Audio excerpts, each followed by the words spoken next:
Hello student, मैं अजय कुमार शर्मा आपके अपने YouTube channel Ajay maths mania में स्वागत करता हूं।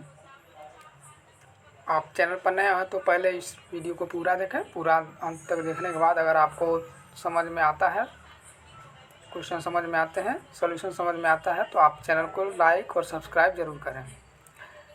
आज हम कक्षा 10 के गणित भाग 2 को पढ़ेंगे। इसमें भाग 1 को पढ़ाया जा चुका है। इसके पहले के वीडियो में भाग 1 को पढ़ाया जा चुका है। ये प्रश्नावली 1.1 का क्वेश्चन नंबर 4 है, यानी कि चौथे क्वेश्चन से आज हम इसका सॉल्यूशन चालू करेंगे। तो चलिए बिना देरी के आज का सेशन चालू करते हैं।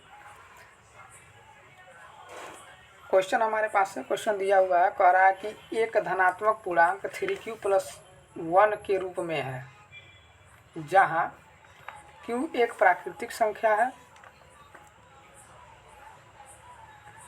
क्या आप इसके वर्ग को 3m या 3m+2 के रूप में लिख सकते हैं? अगर लिख सकते हैं तो इसको सत्यापित कीजिए। तो चलिए इसको सत्यापित करते हैं।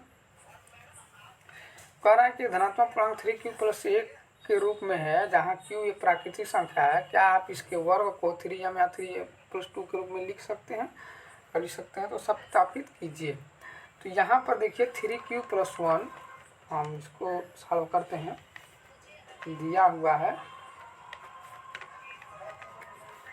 है 3q+1 के रूप में है। तो 3q+1 के रूप में है, तो यहाँ हम क्या करेंगे, यूक्लिड विभाजन प्रमेय का यूज करेंगे। यूक्लिड विभाजन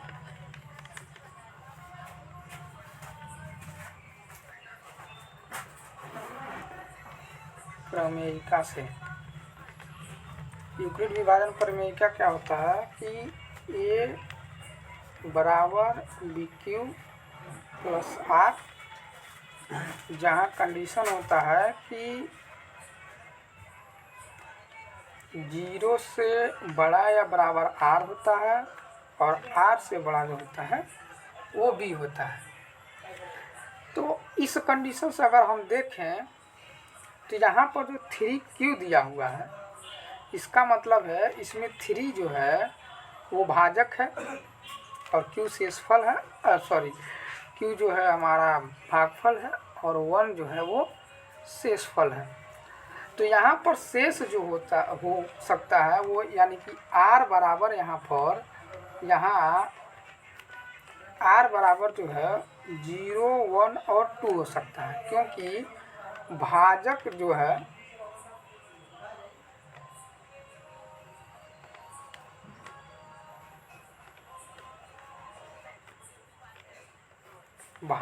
यानी b बराबर जो है यहाँ पर 3 है। और इस कंडीशन में दिया हुआ है कि b जो होता है वो r से बड़ा होता है। तो r बड़ा नहीं हो सकता है, नहीं बराबर हो सकता है। तो r जो होगा b से छोटा ही होगा। तो छोटा होगा तो क्या क्या शेष बच सकता है? 0 बच सकता है, 1 बच सकता है, 2 बच सकता है। चलिए अब इसको चेक करते हैं। चेक कैसे करेंगे कि अब क्या करेंगे, r बराबर 0, 1, 2 जो है, अब इस वाले जो यहाँ 3q+1 दिया हुआ है इसमें रखेंगे। यहाँ 3q+1, ये हम समीकरण इसको मान लेते हैं। अब r बराबर 0 समीकरण में रखने पर यहाँ पर है a बराबर 3q+1 है। 3q+1 है, इसको हम 1 ना लिख के, क्योंकि हम r बराबर 0 रखे हैं तो r बराबर यहाँ 0 हो जाएगा। अब कह रहा है कि इसके वर्ग को, तो वर्ग करें, वर्ग करने पर वर्ग करेंगे तो ये हो जाएगा a स्क्वायर बराबर 3q का स्क्वायर, क्योंकि 0 इसमें ऐड होगा तो खत्म हो जाएगा। a स्क्वायर बराबर 3q स्क्वायर, 3 का स्क्वायर करेंगे तो 9 हो जाएगा, q का स्क्वायर करेंगे तो q स्क्वायर हो जाएगा। इसको हम लिख सकते हैं, 9 को लिख सकते हैं 3 × 3 का q का स्क्वायर। अब यहाँ पर ये जो है 3q यहाँ हम क्या कर लें, यम बराबर लिख सकते हैं 3q², इसलिए यहाँ पर ये 3m हो सकता है। ये स्क्वायर बराबर हमारा क्या आ गया है, 3m आ गया। अब r बराबर 0 हो गया 1 रखने पर, 1 रखेंगे तो ये हो जाएगा, ये बराबर दिया हुआ है 3q प्लस r का मान अब हम रखेंगे 1। अब वर्ग करने पर, क्योंकि बोला हुआ है इसके वर्ग को वर्ग करने पर, वर्ग करेंगे तो हो जाएगा a² बराबर, वर्ग करने पर यहाँ पर ये वर्ग करने पर दोनों पक्षों का होगा, दोनों पक्षों का लिख सकते हैं।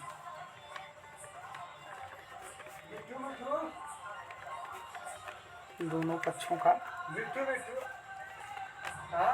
3q + 1 का स्क्वायर, तो स्क्वायर किया जाए। ये 3q + 1 का स्क्वायर, ये जो है हमारा a + b के स्क्वायर के रूप में बना हुआ है। तो ये क्या होता है, a² + b² + 2ab।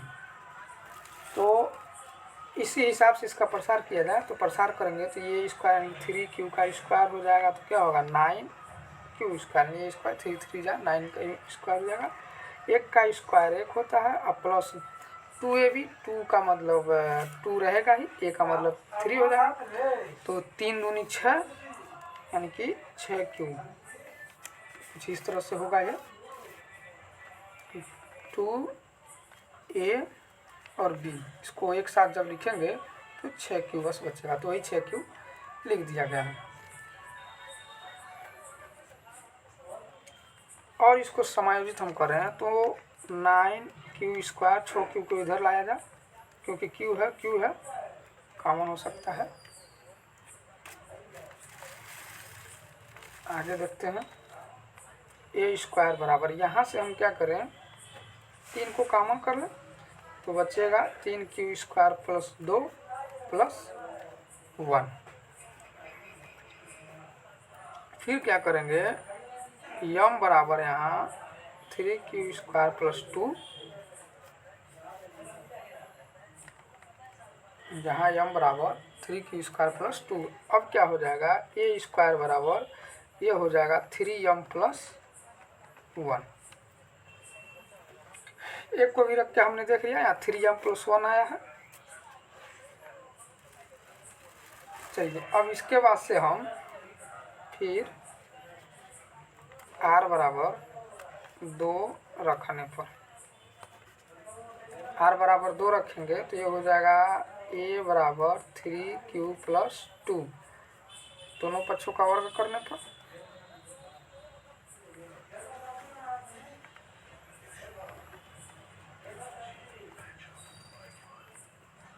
दोनों पक्षों का वर्ग करेंगे तो ये आपका हो जाएगा a² बराबर 3q + 2 का स्क्वायर। आगे इसको लिखते हैं, आगे लिखें, ये आपका आ गया है a² बराबर 3q + 2 का स्क्वायर। यहाँ पर भी ये बन गया आपका a + b का होल स्क्वायर, माफ कीजिएगा a + b का होल स्क्वायर का फार्मूला बन गया। उसी हिसाब से इसको प्रसार जब करेंगे तो हो जाएगा a² यानी कि a² का मतलब ये 9q हो जाएगा, 3q का स्क्वायर करेंगे तो 3 3 की 9q हो जाएगा, 9q² + 2 का स्क्वायर करेंगे तो 4 हो जाएगा, अब प्लस 2ab होता है तो 2ab 2 3 6, इस तरह से हो जाएगा 2a और b, तो 2 3 6 दूनी 12q हो जाएगा ये आपका। अब इसको समायोजित कर लेते हैं, ये हो जाएगा a² बराबर 9q² + 12q + 4। हम 4 को कॉमन लेने के लिए क्या कर सकते हैं, 3 + 1 लिख सकते हैं। ये हो जाएगा a² बराबर, यहाँ से देख रहे हैं इन सब में जो है 3 कॉमन आ जाएगा, तो 3 कॉमन कर लें, बचेगा 3q² + 3 चौक 12 क्यूब, ये 4 क्यूब प्लस 1 प्लस 1। अब यहाँ पर जो ये वाला दिखाई दे रहा है, यहाँ पर मानेंगे m बराबर 3 स्क्वायर प्लस 4 क्यूब प्लस 1। तो अब क्या हो जाएगा जी, ए स्क्वायर बराबर 3 और इसका मतलब तो m हो गया प्लस 1। अब यहाँ पर हम ध्यान से देखते हैं, जब हम पहले इसको बनाए थे, यहाँ पर 1 रखा गया था तब इसका जो मान आया था 3m प्लस 1 आया था। 2 रखा गया तब भी 3m प्लस 1 आया है। यानी कि कहीं भी जो हमारा सवाल दिया हुआ है कि क्या इसको 3m प्लस 2 के रूप में लिख सकते हैं, तो कहीं भी हमारा 3m प्लस 2 नहीं आया है। इसलिए यहाँ पर हम लिख सकते हैं, चूंकि कहीं भी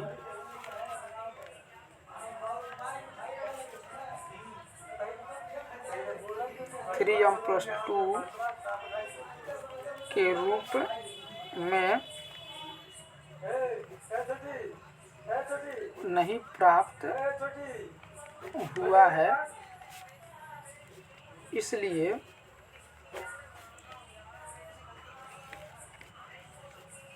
इसको 3m प्लस 2 के रूप में नहीं लिखा जा सकता है।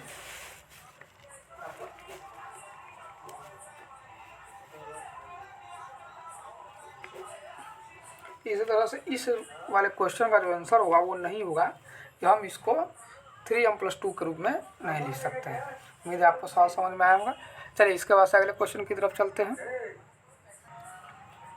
अगला क्वेश्चन हमारा है, कह रहा है कि दिखाइए कि प्रत्येक धनात्मक विषम संख्या को 4 क्यूब प्लस 1 या 4 क्यूब प्लस 3 के रूप में लिखा जा सकता है।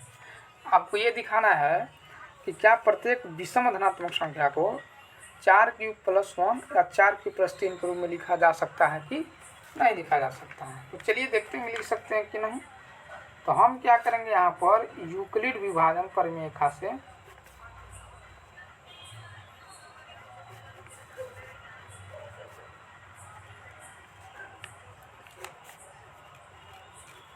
यूक्लिड विभाजन प्रमेयिका से हम इस यहाँ पर लिखना चालू करेंगे। यूक्लिड विभाजन प्रमेयिका क्या होता है कि ए बराबर बी क्यू प्लस आर होता है, जहाँ पर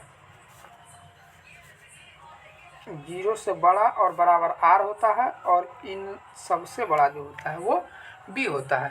इसका मतलब समझते हैं हम कि जो बी होगा, यानी कि जो भाजक होता है वो शेषफल से बड़ा होता है, और शेषफल जो होता है वो 0 हो सकता है या 0 से बड़ा हो सकता है। तो अगर हम इसको यहाँ पर देखा जाए, 4 क्यूब प्लस 1 और 4 क्यूब प्लस 3 जो हम देख रहे हैं, इसमें 4 जो है ये हमारा भाजक है और q जो है वो हमारा भागफल है और 1 जो है ये शेषफल है। इसका मतलब भाजक हमारा 4 है, यानी कि b का जो मान हो सकता है वो 4 हो सकता है।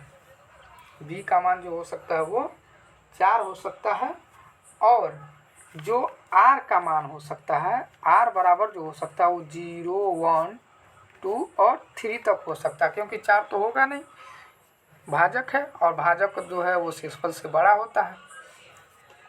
तो चलिए अब हम क्या करते हैं, इसमें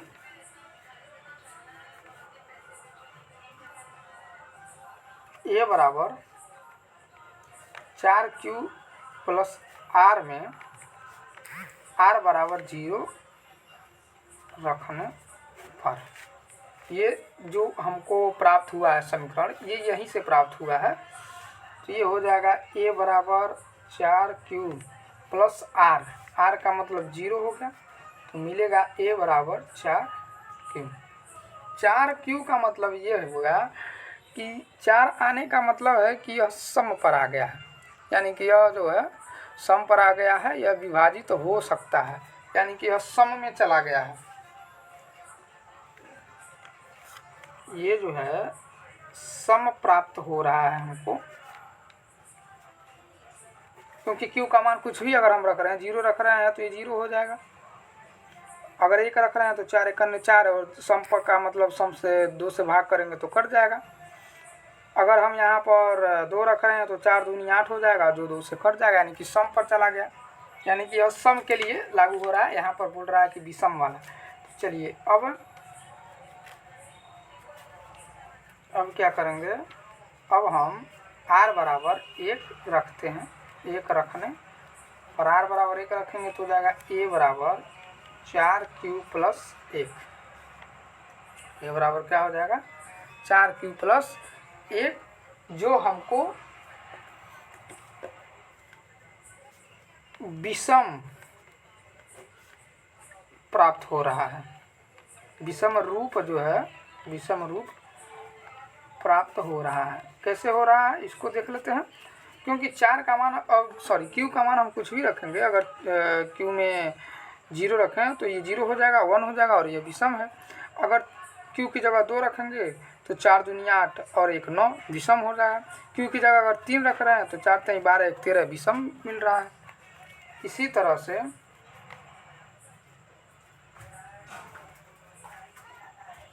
अब r बराबर 2 रखने, 2 रखेंगे तो ये हो जाएगा a बराबर 4q प्लस 2। अब ये जो है हमको समरूप प्राप्त हो रहा है, समरूप प्राप्त हो रहा है। क्यों? क्योंकि अगर हम q का मान कुछ भी रख रहे हैं, 0 रख रहे हैं तो 2 आ गया, और 2 जो होता है वो 2 से विभाजित होता है। अगर 1 रख रहे हैं तो 4 1 4 और 2 6, 6 हो जाएगा, 6 जो होता है 2 से विभाजित होता है। 2 रख रहे हैं तो 4 दूनी 8 2 10, और 10 जो होता है 2 से विभाजित हो रहा है। तो समरूप प्राप्त हो रहा है। फिर क्या करेंगे, r बराबर 3 रखने पर, जब हम r बराबर 3 रख रहे हैं तो देख रहे हैं ये हो जाएगा a बराबर 4q प्लस 3। ये जो है विषम रूप प्राप्त हो रहा है, विषम रूप जो है प्राप्त हो रहा है। क्यों? क्योंकि q का मान कुछ भी रखेंगे, मान लीजिए 0 रख दिया तो ये 3, और ये 3 से ही विभाजित होगा। उसके बाद से अगर हम 1 रख रहे हैं तो 4 1 4 और 4 3 7 हो जाएगा, विषम होता है। अगर हम 2 रख रहे हैं तो 4 दूनी 8 8 3 11, जो विषम होता है। तो हम देख रहे हैं कि यहाँ पर 4q प्लस 1 जो है विषम प्राप्त हुआ है, 4q प्लस 3 भी विषम प्राप्त हुआ है। जो हमारा क्वेश्चन कह रहा है कि दिखाए कि प्रत्येक धनात्मक विषम संख्या को 4q प्लस 1 या 4q प्लस 3 के रूप में लिखा जा सकता है। तो हम यहाँ लिखेंगे कि प्रत्येक विषम धनात्मक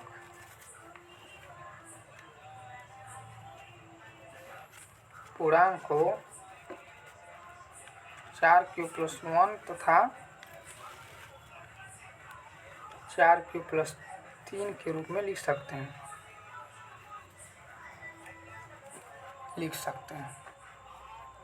चलिए इसके बाद से अगले क्वेश्चन की तरफ चलते हैं। चलिए अगला क्वेश्चन हमारे पास है, कह रहा दिखाइए कि किसी धनात्मक पूर्णांक का वर्ग 5q प्लस 1 या 5q प्लस 4 के रूप का हो सकता है, जहाँ q एक धनात्मक पूर्णांक है। ये धन लिखा हुआ है किताब में, आप इसको देख लीजिएगा, ये धन लिखा हुआ धनात्मक पूर्णांक है। कह रहा दिखाए किसी धनात्मक पूर्णांक का वर्ग 5q प्लस 1 या 5q प्लस 4 के रूप का हो सकता है, जहाँ q एक धनात्मक पूर्णांक है। इसको भी उसी तरह से करेंगे जैसे हमने इसके पहले वाले क्वेश्चन को किया था, उसी तरह से इसको भी करेंगे। बहुत ही आसान है, बस थोड़ा सा समझने की ज़रूरत है। तो चलिए इसको भी हम यूक्लिड विभाजन परमिका से सॉल्व करते हैं।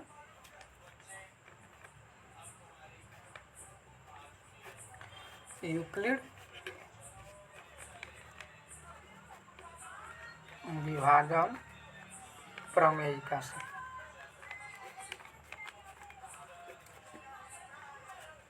क्या होता है, a बराबर bq प्लस r होता है, जहाँ 0 से बड़ा और बराबर r होता है, और r से बड़ा जो होता है वो b होता है। फिर से वही काम, यहाँ पर b जो है वो 5 है, तो अगर b 5 होगा तो r का मान क्या क्या पॉसिबल है, 0 1 2 3 और 4। तो चलिए अब इसको हम समीकरण बनाते हैं।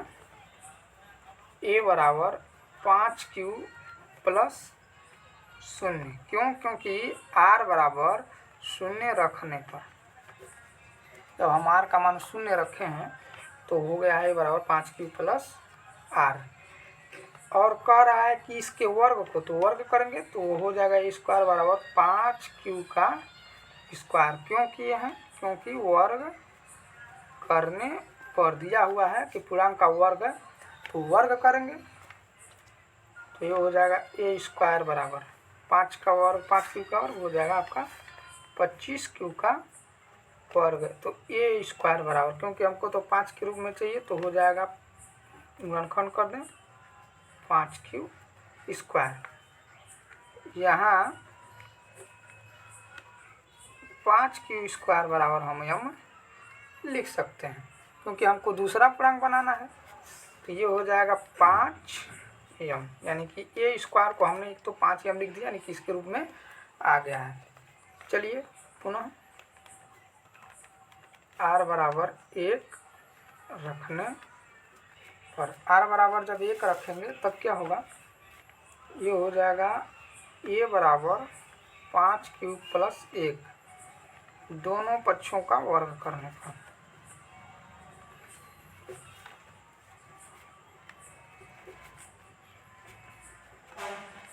वर्ग करेंगे तो हो जाएगा a स्क्वायर बराबर 5q प्लस 1 का स्क्वायर। इसको क्या लिख सकते हैं, a स्क्वायर बराबर 5q प्लस 1 का स्क्वायर, ये a प्लस b का स्क्वायर का फार्मूला बन गया, तो हो जाएगा a square plus b square plus 2ab। ये वाला जो है इस तरह का बन गया है। तो इसको प्रसार करें तो हो जाएगा a स्क्वायर में 5q का स्क्वायर करेंगे तो हो जाएगा 5 × 5 = 25 q स्क्वायर प्लस 1 का स्क्वायर 1 और प्लस 2ab, तो 5 × 2 = 10 q हो जाएगा। और आगे इसको अगर सॉल्व करें तो हो जाएगा a स्क्वायर बराबर, इसको इसके पास लाएंगे क्योंकि ये भी q है ये भी q है, तो q यहाँ से कुछ ना कुछ कॉमन निकल जाएगा, तो हो जाएगा 25q square plus 10q plus 1। Factor बना 5 × 5 q स्क्वायर धन 2 × 5 q प्लस 1। यहाँ से हम क्या कर सकते हैं, 5 और 5 इसमें भी है, इसको 5 × 2 q कर लीजिए, इसमें से हम 5 कॉमन ले सकते हैं, तो हो जाएगा 5q स्क्वायर प्लस 2q और ये प्लस 1। तो 5 और इसको हम क्या करें, 5q स्क्वायर प्लस 2q बराबर हम यम ले रहे हैं, तो ये हो जाएगा 5m प्लस 1। चलिए ये भी आ गया और यहाँ पर आपका ये भी आ गया, ये इसी रूप में बनता जा रहा है 5q और 5q प्लस 1। फिर क्या करेंगे, पुनः r बराबर 2 रखने पर, 2 रखें, 2 रखेंगे तो हो जाएगा a बराबर 5q प्लस 2। अब दोनों पक्षों का वर्ग करने पर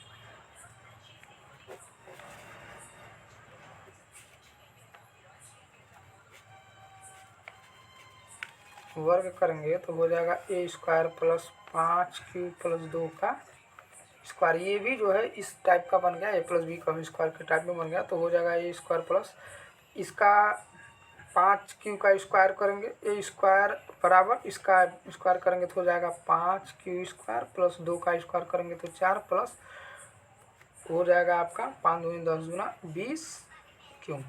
जब इसको प्रसार करेंगे तो कुछ इस तरह से मिलेगा।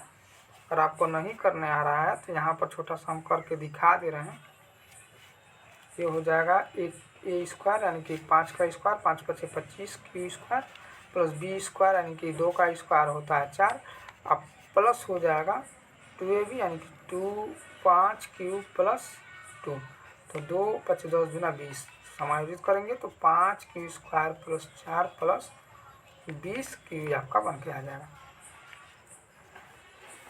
चलिए इसके बाद से हो जाएगा ए स्क्वायर बराबर, इसको और इसको एक पास करते हैं, 25 Q square plus 20 Q plus 4।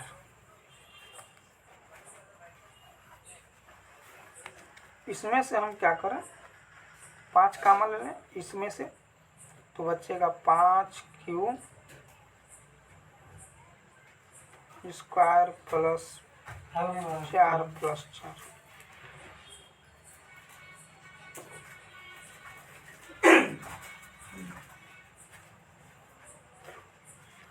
पाँच क्यू स्क्वायर प्लस 4 क्यू बराबर यम मान लें, तो हो जाएगा 5 यम प्लस 4। ये जो हमारा 5 क्यू प्लस 4 दिया हुआ इसके रूप का भी ये मिल गया, तो 5 यम प्लस 4 के रूप में भी यह मिल गया। अब इसी तरह से हम क्या करेंगे, r बराबर 3 रखेंगे, r बराबर 4 रखने पर देख लेते हैं। r बराबर 3 रख के देख लेते हैं हम। अब r बराबर 3 पर हो जाएगा a बराबर 5 क्यूब प्लस 3, दोनों पक्षों का वर्ग करने पर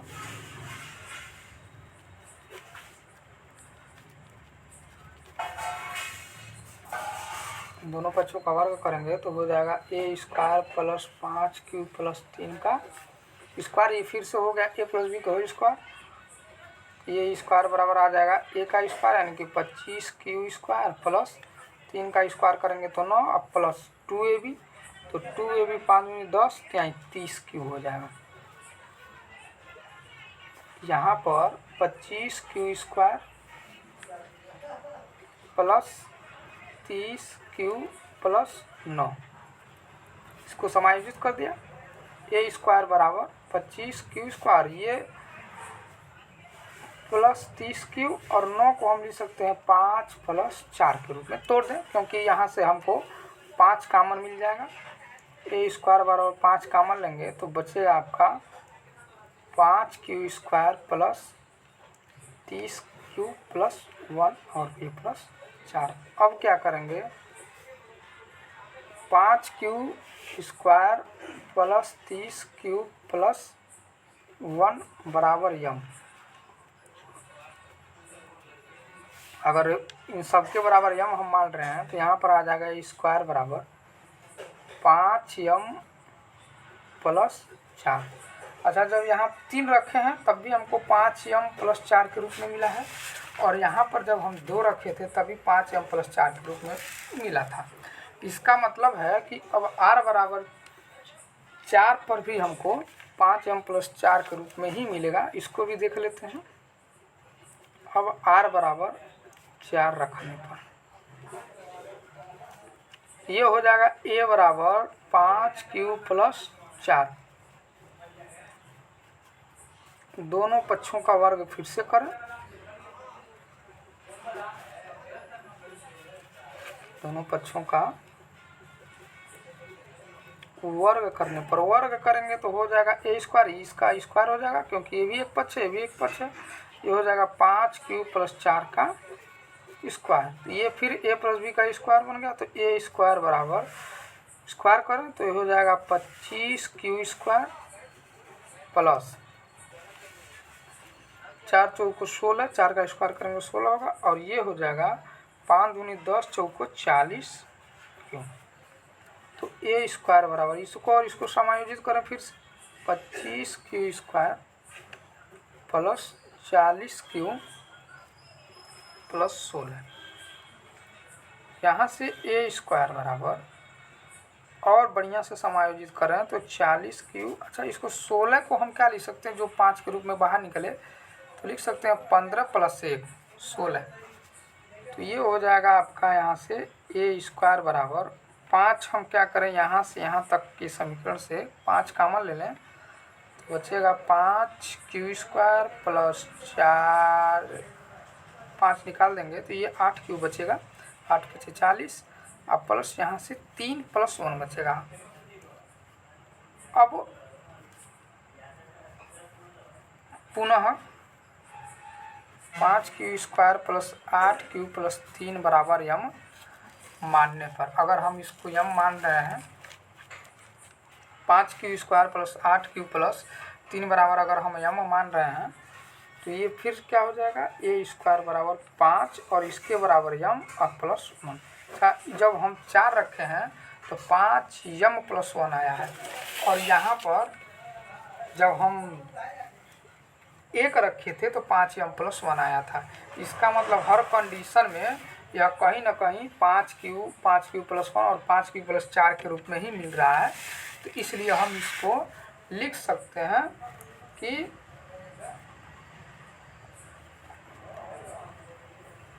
किसी धनात्मक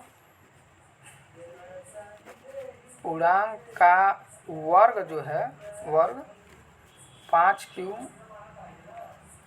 प्लस 1 तथा 5q प्लस 4 के रूप का हो सकता है।